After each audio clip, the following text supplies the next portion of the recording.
ومن أعرض عن ذكري فإن له معيشة ضنكا ونحشره يوم القيامة أعمى قال رب لم حشرتني أعمى وقد كنت بصيرا قال كذلك أتتك آياتنا فنسيتها وكذلك اليوم تنسى আল্লাহর নবীকে ডাক দিয়া বললেন, নবী আমার উম্মতদেরকে জানায় দেন, আপনি আপনার জাতিদেরকে জানায় দেন, এই জাতি যদি কোরআন থেকে দূরে সরে যায়, ওয়ামান আ'রাদা আন যিকরি, যেই ব্যক্তি আমার কোরআন থেকে, যেই ব্যক্তি আমার হাদিস থেকে দূরে চলে যায়, এদেরকে জানায় দেন আমি আল্লাহ দুনিয়াতে এদেরকে রিজিকের শূন্যতার মধ্যে ফেলে দিব।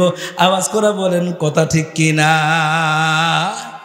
এই যে আযাব গজব আসে, কেন আসে?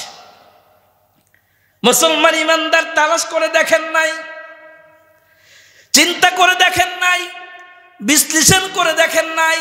আমার ওয়াজটা শোনার পরে বাড়িতে গিয়ে বালিশের সাথে মাথা লাগায়া লাগায়া চিন্তা করবেন, আমি যে গরিব হয়ে গেলাম কারণটা কি? আমার বাবা তো ধনী ছিল, আমি কেন গরিব হয়ে গেলাম? তালাশ করে দেখেন, আল্লাহর হুকুম রাসূলের তরিকা না মেনে চলার কারণে এক সময় উপরে উঠেছেন আল্লাহ তাআলা, আর এক সময় উপর থেকে আপনাকে নিচে ফেলে দিয়েছেন। এজন্য মুসলমান ইমানদার, জিন্দেগি আমার যতদিন থাকবে, আল্লাহ যতদিন দুনিয়াতে রাখবে, আল্লাহর হুকুম আর রাসূলের তরিকায় যখন আপনি আমি চলবো, জিন্দেগি তো আল্লাহ বরকত দিবেন, হায়াতও আল্লাহ বরকত দিবেন, মৃত্যুর পরে আল্লাহ তাআলা আপনাকে আমাকে সফলতার জিন্দেগি দান করবেন। আওয়াজ করে বলেন কথা ঠিক কিনা?